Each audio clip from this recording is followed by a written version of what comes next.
When Indree and Danny asked me to be the officiant for their ceremony today, I was honored, first and foremost, but also I took a moment and thought, hey, I should probably reflect on what it means to be in love, what true love means, things of that nature. So I took my job very seriously and began a lot of research.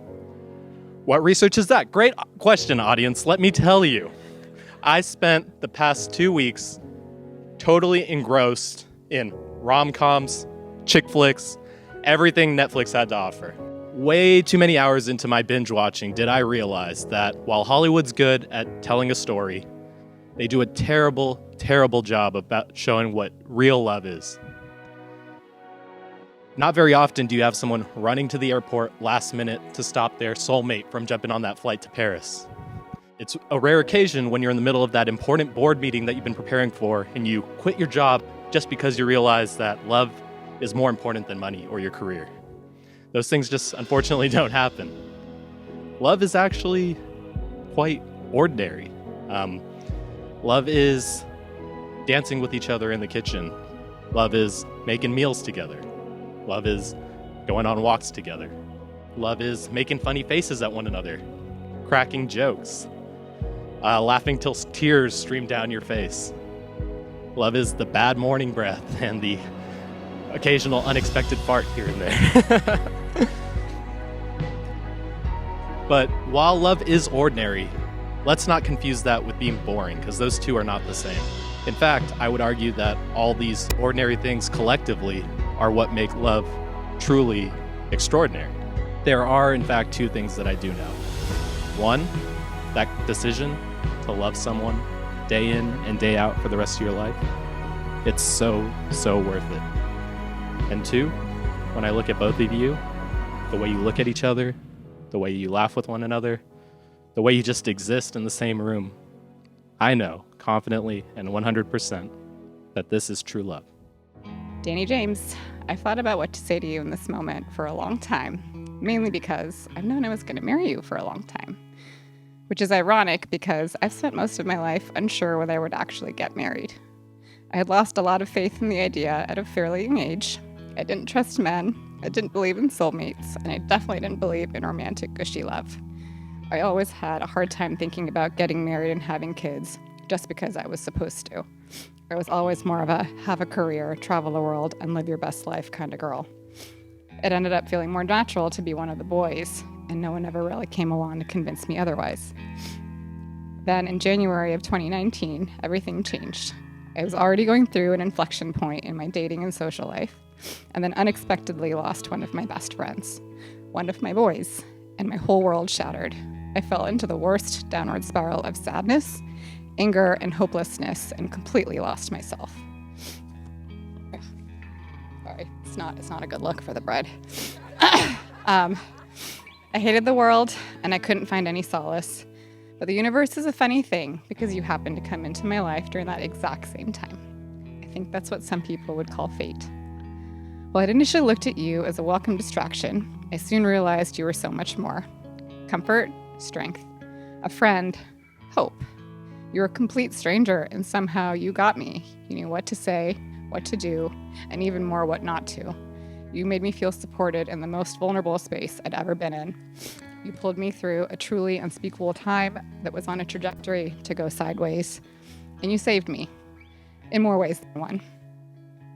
And even after that initial difficult period, you continued to be and do all those things. You made bad life feel manageable, good days incredible, and even mediocre days enjoyable. You just made life better, which says a lot because these last 4 years, and especially this last week, has been a roller coaster, to say the least. A global pandemic, a mandated quarantine right after we moved in together, job loss, job chaos, car thefts, fires, pet tragedies, second-degree burns, mental breakdowns, mainly on my part, and too many tragic deaths. We may have a lifetime to go, but if that isn't a foundational test for a couple, I don't know what is. I feel confident in knowing we have the bond to get through the ugly of life, but also enjoy the beautiful. Ladies and gentlemen, family and friends, it is my honor and privilege to introduce to you, for the very first time, Mr. and Mrs. Calkins.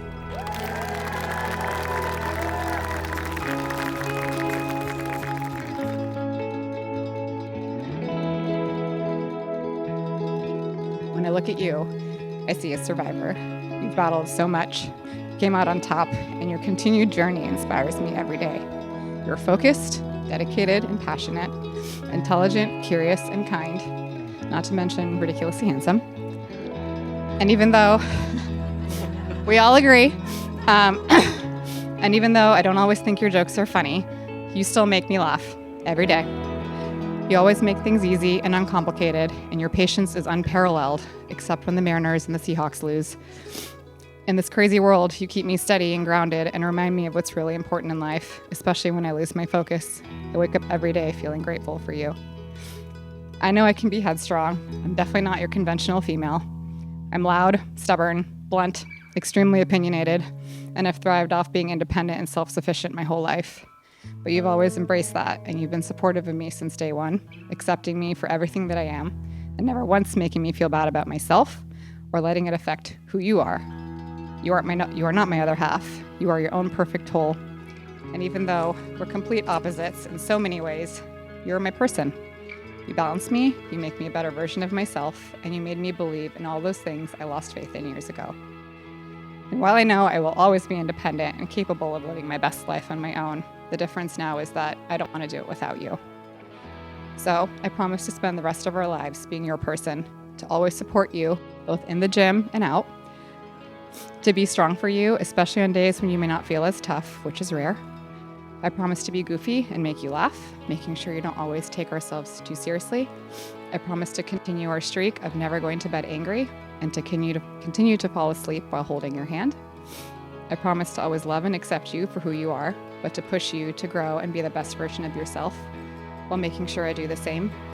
I promise to always be your friend, your soulmate, to be honest with you, to respect and appreciate you, to compromise and communicate with you, and to make sure you know that no matter what, I'm with you for better or for worse. I promise 1,000 other things, but we've already been living them every day, which is the most important promise of all. Today and every day, in this life and any that may come, I choose you, always. I love you. Indree. That's it. That's all I got. When I was struggling through some challenging times in my life, and trying to turn the page on the next chapter, I felt oftentimes like giving up. Change, after all, as it tends to be for many of us, can be an uncomfortable journey with many ups and downs. Sometimes it got dark, unnerving, and uncomfortable. Luckily, I was fortunate enough to have people in my life who understood at the time exactly what I was going through. People who just wouldn't let me fail. And there was an expression, a phrase that they would recite to me over and over again, almost to the point of becoming cliche. It would almost get annoying. They said simply, the promises, Danny. Remember the promises. And what they meant by the promises, the gifts, the rewards, or the beauty that exists, that exists on the other side of struggle. Proverbial light on the horizon that reminds us to keep trudging forward. It's life's peculiar way of reminding us that there is beauty everywhere if we choose to open our eyes to it. They told me one day you'll be sitting there and life will just begin to present to you the promises. And it did. On a rainy, cold night at a Starbucks in Mar Vista, next to a homeless gentleman rummaging through trash, I had the first of many conversations with the woman I would spend my life with. And as we exchange vows today, a vow, after all, is a promise. It seems almost ironic, because I can look at you today and tell you, you are the promise. You are the beauty and the gift that awaits if we are patient and diligent enough to work for it. My most solemn vow to you is to never forget this. To work every day of our lives together to remind you how meaningful your presence is and always will be to my life. My vow to you is to support you, grow old with you, hold your hand, obviously, and to discover and experience together the many other gifts that await us in the future. I also wrote I promise to vacuum once a week. To put it simply, Indree, I am better with you. And to borrow a quote, I love you not for what you are, but for what I am when I am with you. I vow to never lose sight of this and to treat you for the rest of your life, through sickness and health, good times and bad, Even if it hasn't been your day, your week, your month, or even your year, I promise to treat you like the beautiful gift you are. And as you know, despite growing up in Seattle, I somehow turned into a country music fan. And say what you want to about the Rascal Flats, whether that's country or not.